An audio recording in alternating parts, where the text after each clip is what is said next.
요한일서 1장 1절에서 4절입니다. 요한일서 1장 1절에서 4절입니다. 다들 찾으셨으면 제가 먼저 읽도록 하겠습니다. 태초부터 있는 생명의 말씀에 관하여는 우리가 들은 바요, 눈으로 본 바요, 자세히 보고 우리의 손으로 만진 바라.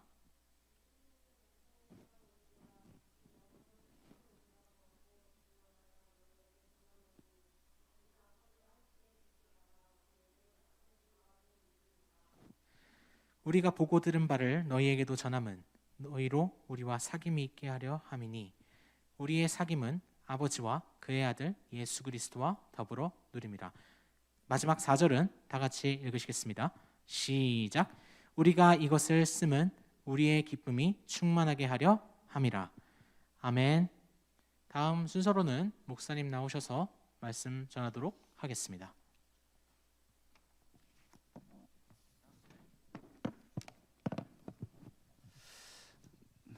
반갑습니다. 네, 한 명 한 명이 소중한 이 시대에 잘 오셨습니다. 축복하고요. 날씨가 참 좋은데 참 피곤한 시간에 이렇게 모이는 거가 쉽지 않은데 그래도 이 자리를 기억해서 나오신 우리 청년 여러분 환영하고 축복합니다. 오늘부터 요한일서 말씀을 통해서 하나님께서 저와 여러분에게 주시는 은혜와 뜻을 함께 나누길 원하는데 요한일서 말씀이 짧은 5장이지만 어떤 사람들은 요한일서를 해설하는데 한 500페이지, 600페이지를 쓰기도 해요. 그러니까 얼마나 그 의미가 깊고 다채로우면 그런 말씀의 해설을 이렇게 달겠어요. 그러니까 우리가 짧은 시간이겠지만 오늘 본문을 통해서 하나님께서 저와 여러분에게 꼭 필요한 말씀을 주셨으면 좋겠습니다. 요한일서의 저자는 사도 요한입니다. 요한복음, 요한일서, 요한이서, 요한삼서, 요한계시록 이렇게 쓴 사람이 사도 요한으로 보통 알려져 있는데 이 사도 요한이 아마 마지막 시대에 살던 사도가 아닌가라고 학자들과 목회자들은 이야기를 해요. 그러니까 요한 1서나 요한 2서나 요한 3서나 요한 계시록이나 요한 복음이나 사도 요한이 기록한 이 서신 중에 무엇이 먼저 기록되었는지는 잘 모르겠어요. 나중에 천국 가서 한번 물어봅시다. 무엇이 먼저 기록되었는지. 어찌됐든 성경 마지막에 기록된 성경이 무엇인가 했을 때 사도 요한이 썼던 서신서는 맞을 것이다라는 말에는 다 동의하거든요. 그러니까 성경의 마지막에 쓰였던 성경이 기록되어 있다면 그 말의 핵심, 그리고 성경 책 전체의 핵심 메시지를 전달하는 데 있어서는 그 중요도가 다른 성경도 물론 중요하지만 더 우리가 의미 있게 바라볼 필요는 있겠다, 이런 생각이 듭니다. 이 요한일서가 쓰였던 이 서신을 받았던 교회 정황과 상황이 있어요. 지금 제가 창대교회 예담청년부 담당하는 목회자잖아요. 그러니까 우리 예담청년부의 상황에 맞게끔 말씀을 전하는 것이 필요하겠죠. 막 저기 알래스카 사는 사람들을 위해서 말씀 전하듯이 여기서 전하면 문제가 있는 거잖아요. 그것처럼 이 사도 요한도요, 요한 서신을 받았던 사람들, 그 교회의 형편에 맞게 이 서신을 썼다 생각해 보면서 우리 말씀 한번 살펴보았으면 좋겠습니다. 그런데 여러분, 교회가 시끄럽다, 가정이 시끄럽다, 분란이 있기 때문에 시끄럽다 하면은 우리의 마음이 어떻습니까? 가정이 평안해야 밖에 나와서도 사실 평안하잖아요. 근데 요즘 가정이 평안하지 않으니까, 내지는 좀 엮이는 가정이라든지 조금 가정 형편이나 상황들이 어려워서 관계에 어려움이 있을 때 밖에 나와서 관계를 맺고 집으로 돌아가는 게 부담스러운 사람들도 많이 있는 것 같아요. 왜 그럴까요? 교회 안이 또 내지는 가정 안이 평안해야 하는데 불안하고 시끄럽다면 거기서 안식과 함께 사귐을 가질 수 없는 형편을 마주하기 때문이 아닌가 생각합니다. 분명히 같은 예수님을 믿는데 믿는 바가 틀리다, 이것도 굉장히 피곤한 일이에요. 그런데 이 요한서신을 받았던 이 사람들이 상황이요, 이 교회가 시끄럽고 분란이 있었다. 왜 분란이 있었고 시끄러웠느냐? 바로 예수 그리스도를, 같은 예수님을 믿는데 그 믿는 바가 조금 달랐던 것 같아요. 여러분, 말씀 한 구절 우리 펴볼까요? 요한일서 2장 22절 한번 펴볼래요? 요한일서 2장 22절 우리 같이 한번 읽어보겠습니다. 요한일서 2장 22절 시작. 거짓말하는 자가 누구냐? 예수께서 그리스도이심을 부인한 자가 아니냐? 아버지와 아들을 부인하는 그가 적그리스도니. 아멘. 교회가 시끄럽고 분열이 있는 이유가 무엇이냐면 신앙의 고백이 달랐다는 거예요. 그냥 조금 신앙 고백하는 거는 같은데 다르게 살아갔다 이런 의미 정도가 아니라 신앙 고백의 그 중심의 정점에 있었던 내용이 달랐다는 거예요. 분열의 이유가 신앙 고백이 달랐다. 이거 굉장히 피곤한 일이라는 것이죠. 어떻게 달랐을까요? 요한일서 4장도 한번 펴보실래요? 요한일서 4장 2절 말씀도 같이 한번 읽어볼게요. 요한일서 4장 2절 말씀, 4장 2절 시작. 이로써 너희가 하나님의 영을 알지니 곧 예수 그리스도께서 육체로 오신 것을 시인하는 영마다 하나님께 속한 것이요. 아멘. 요한일서, 요한서신을 봤던 교회에 두 파가 나뉘어져 있었던 것 같아요. 어떤 한 파는 그 적그리스도라고 불리던 사람이었고, 하나님 예수 그리스도를 바른 신앙 고백 안에서 믿는 사람들이었던 것 같은데, 이 적그리스도라고 칭함받는 사람들이 어떤 신앙 고백을 했냐면 예수 그리스도가 육체로 이 땅 가운데 오신 것을 부인하던 자들이었다는 거예요. 그러니까 이런 거예요. 예수님이 하나님이십니다 우리 고백하고, 우리 인류를 대표해서 인간으로서 참된 인간이시기도 했습니다라는 고백을 우리가 갖고 살아가잖아요. 여러분, 이 고백을 안 하면 이단이에요. 우리가 믿고 신앙하는 예수님이 참 하나님이시고 그리고 동시에 참 인간이십니다라는 고백을 부정해버리잖아요. 이것은 이단들이 하는 거예요. 그러니까 신천지 같은 애들이 왜 이단이냐면 예수 그리스도의 신성과 예수 그리스도의 인성을 부정해버리는 거예요. 실패했다. 어떤 사람들은 예수님이 이 땅 가서 하나님의 개혁을 해야 되는 개혁을 실패했다, 뭐 이런 이야기를 하는 사람들이 있어요. 정신 나간 소리를 하는 사람들도 있는 거죠. 요한일서를 받는 수신자들의 상황이 바로 이런 상황이었다는 거예요. 신앙 고백의 문제로 인해 교회가 두 쪽으로 갈라진 것이죠. 사도 요한은 이런 교회의 아픔을 지금 우리가 읽은 요한일서를 보냄으로써 해결하는 해결책을 제시하는 서신을 보내고 있다라고 하고 있다는 거예요. 그가 제안하는 해법은 무엇이었을까요? 당연히 우리가 믿는 바가 무엇인지를 분명히 해야 하지 않겠어요? 아닌가요? 저만 그렇게 생각하나요? 그렇죠? 신앙 고백의 문제를 해결하기 위해서 사도 요한이 지금 펜을 들어 무엇을 지금 적고 있는지를 한번 살펴봅시다. 우리 다 같이 1절 말씀 같이 한번 읽어보면 좋겠는데요. 1절 말씀 읽어봅시다. 요한일서 1장 1절 시작. 태초부터 있는 생명의 말씀에 관하여는 우리가 들은 바요 눈으로 본 바요 자세히 보고 우리의 손으로 만진 바라. 아멘. 다시요. 태초부터 있는 생명의 말씀에 관하여는 우리가 들은 바요 눈으로 본 바요 자세히 보고 우리의 손으로 만진 바라. 여러분, 이게 지금 사도 요한이 분열된 교회를 향하여 첫 번째로 적는 글씨예요. 생명의 말씀이 있었는데요, 이 생명의 말씀이 무엇이냐 봤더니 언제 있었대요? 태초부터 있었다는 거예요. 창세기 1장 기억해 봅시다. 태초에 하나님이 천지를 창조하셨느니라. 태초에라는 것은 우리가 보통 시간으로 이해하고요, 천지는 이 지상 지구를 말한다면 우리가 믿고 신앙하는 성부 하나님, 성자 하나님, 성령 하나님은 시간에 종속된 분이에요? 그러니까 종속이 좀 어렵죠. 시간에 묶여있는 사람 분인가요? 아니죠. 그럼 이 지상처럼 우리가 여기에 묶여있는 사람인가요? 아니잖아요. 태초에 계셨던 분이에요. 이 세상을 만드시기 전부터 원래 존재하셨던 그 생명의 말씀이 계셨다는 거예요. 근데 그 말씀이 이 땅 가운데 찾아왔다는 거예요. 근데 그 특징이 뭐냐면 우리가라고 했을 때는 사도 요한과 함께 더불어 증인들이 있는데 그 증인들이 뭐래요? 들었대요. 눈으로 봤대요. 자세히 보았대요. 손으로 만졌대요. 그것을 전한다는 거예요. 사랑하는 청년 여러분, 우리가 가지고 있는 신앙은요, 단순히 내가 나 예수님 믿어요 이런 고백으로부터 시작되는 것이 아니에요.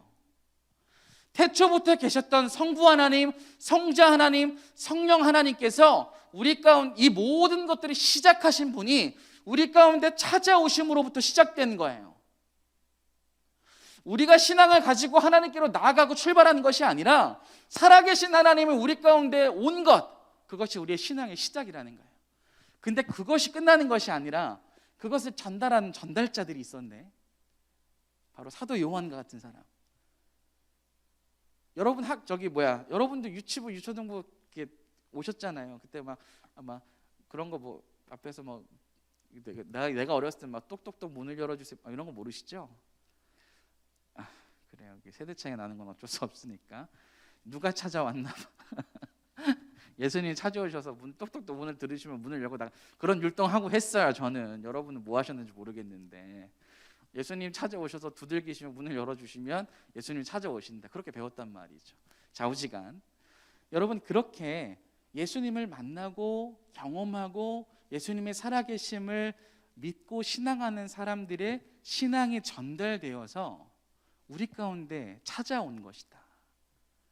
근데 아까 제가 말씀드렸죠. 그 교회가 분열된 궁극적인 이유가 신앙 고백이 달라서였다고 말씀드렸는데 예수 그리스도가 육체로 이 땅 가운데 찾아오시는 것을 믿지 않은 사람들 때문에 교회가 분열되었다고 이야기했어요. 자, 2절 말씀도 같이 한번 읽어볼까요? 2절 말씀, 태초에 계셨던 생명의 말씀에 관한 말씀이에요. 시작. 이 생명이 나타내신 바 된지라 이 영원한 생명을 우리가 보았고 증언하여 너희에게 전하노니 이는 아버지와 함께 계시다가 우리에게 나타내신 바 된 이시니라. 아멘. 이 생명이 꽁꽁 감춰 있었던 것이 아니라 나타났대요. 누구를 위하여? 저와 여러분을 위하여 나타났대요. 그 나타낸 것을 뭐라 표현하냐면 영원한 생명이다라는 거 표현하고 있어요. 영원한 생명을 우리가 보았다. 그리고 증언한다. 너희에게 전달한다. 그것이 누구냐 봤더니 아버지와 함께 계시다가 우리에게 나타나신 바 된 그분이시다. 우리가 믿고 신앙하는 예수님의 특징이 태초에 계셨던 생명의 말씀이에요. 그리고 영원한 생명이래요. 그것이 예수 그리스도로부터 우리 가운데 오신 거예요. 그러니까 쉽게 생각하면 이거예요. 영원한 말씀으로 존재하시던 하나님이신 예수님, 우리 가운데 영원한 생명을 가지시고 전달해 주시고 찾아오시고 나타내신 바 된 예수님을 내가 지금 너희에게 전하고 있는 거야 라는 말씀을 하고 있다는 것이죠. 왜 분열된 지금 막 이단과 같은 사람들과 치열한 전투와 상처를 입고 내가 믿고 있었던 것이 맞는 것인지 막 고뇌하던 사람들에게 이 말씀을 할까요? 같이 가서 욕해주거나 야 저것들 나쁜 놈들이야, 야 저것도 어떻게 예수님 저렇게 믿냐, 이렇게 얘기하는 것이 아니라 처음 패널 들어서 처음 우리에게 주는 해결책이 왜 이 말씀이어야 되는 거냐는 것을 묻는 거예요. 그 대답이 3절 말씀에 보면 나옵니다. 같이 한번 읽어볼까요? 시작. 우리가 보고 들은 바를 너희에게도 전함은 너희로 우리와 사귐이 있게 하려 함이니 우리의 사귐은 아버지와 그의 아들 예수 그리스도와 더불어 누림이라. 아멘. 지금 사도 요한이 전하는 이유가 뭐냐면 사귐이 있기 때문이라는 거예요. 다시요. 사귐을 위해서 지금 전한다는 거예요. 하나님이 우리가 믿고 신앙하는 하나님이 세 분 계시잖아요. 성부 하나님, 성자 하나님, 성령 하나님이. 한번 질문해 볼게요. 하나님께서 이 태초의 모든 것들을 창조하셨어요. 그렇죠? 질문. 왜 창조하셨을까요? 심심해서? 막 세 명이 너무 외로워. 조금 더 많았으면 좋겠어. 나와 교제하고 나한테 찬양할 만한 사람이. 그래서 하셨을까요? 아니에요. 우리가 믿고 신앙하는 하나님은 외로움을 타시는 분이 아니에요. 이미 세 분 하나님께서 사랑 안에서 완벽한 인격의 사귐과 교제를 누리고 있어요. 여러분 다시 한번 질문해 보는데, 여러분 사랑의 본질은 주는 걸까요? 받는 것일까요? 주는 거예요. 부모님만 봐도 알아요. 가끔가다 피곤하시고 조금 아프신 부모님들 계시지만 그런 분들은 조금 예외로 두고 정상적으로 자기가 배가 아파서 또 자기가 정말 사랑하는 아이들에게는 어떤 사랑을 줄까요? 여러분 갓난아기를 한번 생각해 보세요. 혼자 자기 몸을 가누지 못하죠. 그래서 예수님께서 어린아이와 같지 않으면 결단코 천국에 들어가지 못한다라는 말은 어린아이와 같은 뭐 순수한 신앙을 가져야 된다 이런 게 아니에요. 그런 게 아니라 부모님이 없으면 살아갈 수 없는, 그러니까 전적인 의존을 해서 살아갈 수밖에 없는 상태가 되어야 된다는 것을 말하거든요. 그러니까 사랑이라는 것은 본질적으로 주고 나누고 발출되는 거예요. 밖으로 표현된다고요. 그래서 우리가 좋아하는 이성에게는 무엇이 나가요? 내 돈이, 내 지갑이 열리잖아요? 안 열려요? 맛있는 거 먹으면은 생각나잖아요? 아니 뭐 제잠이 안 나요? 네, 고맙습니다. 그렇잖아요. 그렇죠? 저는 가끔 먹다가 보면 부모님을 가져다 주고 싶기도 하고, 또 우리 저기 뒤에 최명영 강사님 저기 뒤에 몰래 앉아 계시는데 최명영 강사님 생각나기도 해요. 변태는 아니고요. 그렇기도 하다는 거죠. 좋아하고 사랑하고 아끼는 사람에게 자기의 마음이 표현되는 건 마찬가지는 거예요. 그거와 같은 거예요. 주님의 사귐이 있었어요. 이 사귐을 또 다른 누군가에게 전달하시는 거예요. 내가 내 형상을 만든 내 사람들을 만들어서 우리와 같이 똑같이 주님 안에서 교제하고 사귀며 사랑하고 하나님께 감사하고 하나님을 예배하는 이러한 나의 백성들을 만들기 원하셨던 것이죠. 근데 그 교회가 예수 그리스도를 믿는 믿음을 잘못 가진 자들로 인해서 깨졌다. 그래서 사도 요한이 지금 그것을 해결하기 위해서 우리가 어떻게 시작되었는지, 너희의 신앙이 어디서 출발되었는지, 너희들이 고백하는 신앙 고백의 중심이 뭐가 있는지를 지금 얘기해주고 있는 거라는 것이죠. 3절 말씀 다시 보세요. 우리가 보고 들은 바를 너희에게 전하는 이유가 뭐예요? 너희로, 그러니까 전하는 사람과 전하는 것을 듣는 사람들로 하여금 사귐이 있게 하는데요. 교제가 있게 하기 위함이래요. 근데 그 교제가 어떤 사귐이냐 봤더니 우리의 사귐, 우리의 교제는 아버지와 그의 아들 예수 그리스도와 더불어 누리는 사귐이라는 거예요. 아멘. 여러분, 이따가 우리 모임을 가질 때도요, 우리가 함께 이렇게 이야기를 할 거 아니에요. 그때 기억하셔야 돼요. 우리가 인간적으로 저 사람이 감정이 어떻다 저떻다 이렇게 접근하면은 사실 굉장히 피곤해요. 근데 적어도 교회 공동체로 모였을 때는 하나님과 예수 그리스도와 성령 안에서 함께 누리는 사귐이라는 것이 무엇일지를 고민하셔야 돼요. 여러분, 그 고민이 시작될 때 무엇이 일어나냐면 그 영원하신 하나님께서 함께 누리시는 그 영원한 사랑과 그 하나님께서 함께 누리는 그 기쁜 마음을, 그 사귐을 갖는 그 교회 공동체 안에 똑같이 부어주신 은혜가 있다니까요. 그래서 이 공동체 안에는 잘못된 것이 있어도 긍휼한 마음으로 덮어주는 은혜가 있어요. 부족해도 나은 자들이 조금 더 감당해주는 일들이 일어나는 거예요. 주님께서는 교회를 그렇게 만드셨다는 것이죠. 그래서 4절 말씀이 이런 말씀 주는 거 아니에요? 같이 한번 읽어볼까요? 시작. 우리가 이것을 쓰면 우리의 기쁨이 충만하게 하려 합니다. 뭐가 충만해야 돼요? 기쁨이.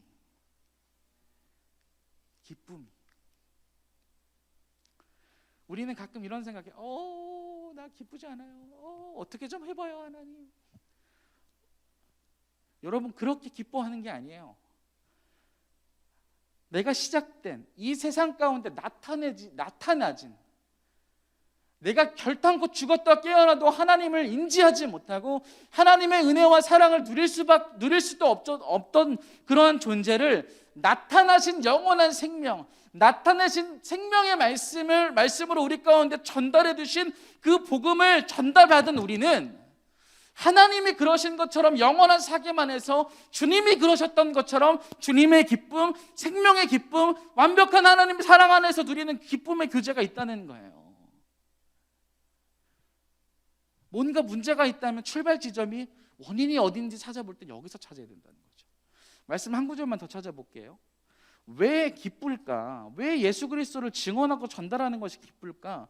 갈라디아서 6장 말씀 한번 펴보실래요? 갈라디아서 6장 14절 말씀 볼게요. 14절 말씀 보면 이렇게 나와요. 6장 14절 다 찾으셨죠? 갈라디아서 6장 14절. 제가 갖고 있는 성경 표지 신약성경 309쪽에 있어요. 309쪽. 갈라디아서 6장 14절 같이 한번 읽어볼게요. 시작. 그러나 내게는 우리 주 예수 그리스도의 십자가 외에 결코 자랑할 것이 없으니 그리스도로 말미암아 세상이 나를 대하여 십자가에 못 박히고 내가 또한 세상을 대하여 그러하니라. 아멘. 보세요. 우리 주 예수 그리스도의 십자가 외에 결코 자랑할 것이 없대요. 나는 예수 그리스도를 자랑한대요. 자랑하니까 전하는 거예요. 근데 그 전달하는 내용의 핵심이 뭐냐면 그리스도로 말미암아 예수 그리스도를 자랑하는데 그 예수 그리스도 내가 자랑하는 예수 그리스도로 말미암아 내 인생이 무엇가 펼쳐졌냐고요. 세상이 나를 대하여는 십자가에 못 박히고 내가 또한 세상에 대하여 그러한다는 거예요. 이제 우리가 예수 그리스도 안에서 세상을 바라보는 눈이 바뀐 거예요. 여러분, 우리가 살아가다 보면 여러 문제들을 만납니다. 여러분 취업하고 취업해서 또 적응하고 적응해서 승진하고 승진해서 또 그 직장에서 한 직장에서 여러 해를 견디는 거 대단한 일이에요. 근데 보세요. 그렇게 해나가는 현실들이 녹록하던가요? 녹록하지 않아요. 근데 이거 아니면 안 돼. 이걸 통해서 무언가 세상에서 끝까지 정말로 어떻게 살아가야 될지 모르지만 이걸로 말미암아 내 인생을 어떻게 펼쳐보겠다는 것만 충만한 인생 가운데는 그게 무거운 짐으로 다가올 거예요. 그런데 그리스도를 자랑함으로 말미암아 영원한 생명의 말씀으로 그리스도 안에서 사귐이 있는 백성들은 세상을 다르게 바라보는 눈이 생긴 거죠. 무엇입니까? 나에게 주신 것이 하나님으로부터 온 것을 믿고 하나님으로부터 내가 이 인생을 시작한 것을 믿으면 내가 지금 살아가는 이 현실을 영원하신 하나님의 시선으로 해석할 수 있는 눈이 생긴 거예요.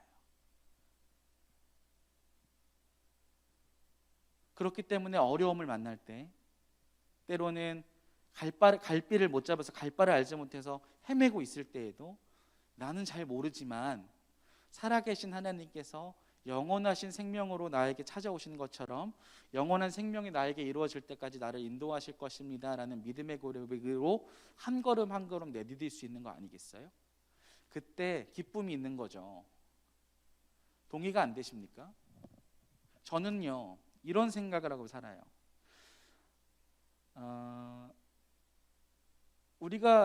제가 여러분을 만났을 때는 코로나가 없을 때였어요. 그렇죠? 근데 지금 코로나가 우리 가운데 찾아오고 제가 여러분을 만난 날이 코로나가 없을 때 여러분 만난 날보다 훨씬 많아요. 나는 작년이면 끝날 줄 알았지. 근데 지금도 계속되고 올해 연말까지 계속될 것 같아요. 불안할 것 같아요? 안 불안할 것 같아요? 생긴 게 딱 불안해 보이지 않아요? 나 좀 불안해요. 근데 이 불안함을 통해서 무서워요. 하나님 어떻게 해야 될지 모르겠어요. 청년부 예배인데 지금 6명밖에 안 앉아 있어요. 어떡하죠? 막 이렇게 고민하는 것으로만 끝나는 것이 아니라 여기서 좌절하고 실망하면 끝나는 것으로 그냥 이것이 끝이라면 내가 여기서 좌절하고 끝나겠지만 하나님께서 지금도 일을 하고 계시고 나의 부족함도 아시고 나의 부족한 것을 통해서 지금 나의 연약한 그 발걸음을 바라보시며 인도하시고 이루실 일들이 있을 걸 아니까 내가 부족해도 자유함이 있더라는 거예요. 10명 앉아있든 20명 앉아있든 30명 앉아있든 그게 목표가 아니라요. 하나님이 이 가운데 영원한 사귐으로 우리 가운데 그리스도와 하나님과 성령 안에서 누리는 사귐이 이 공동체에 맺히기 원하는 것이 목적으로 삼아지니까 눈에 보이는 현상들, 눈에 보이는 있어야 될 일들이 없어도 그렇게 크게 두려움으로 다가오지 않을 때가 많다는 거예요. 물론 두렵지 않다는 건 아니에요. 그럴 때마다 자유함을 누리는 방향으로 하나님이 나를 인도하신다는 거지. 사랑하는 청년 여러분, 마음이 나뉘어서 분열되거든 그렇게 만들어낸 사회적인 어떠한 외부의 영향의 원인을 두지 마시고 다시 한번 나에게 영원한 말씀, 영원한 생명으로 찾아오신 생명의 말씀으로 찾아오신 그리스도 안에서 그 사귐이 지금 온전히 이루어지고 있는지를 확인하셔야 되는 거예요.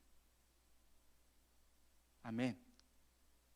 내가 그리스도와 함께 지금 함께 동행하며 또 나에게 허락해 주신 믿음의 공동체 안에서 정말 하나님의 은혜를 누리고 있는가를 살피셔야 되는 거죠.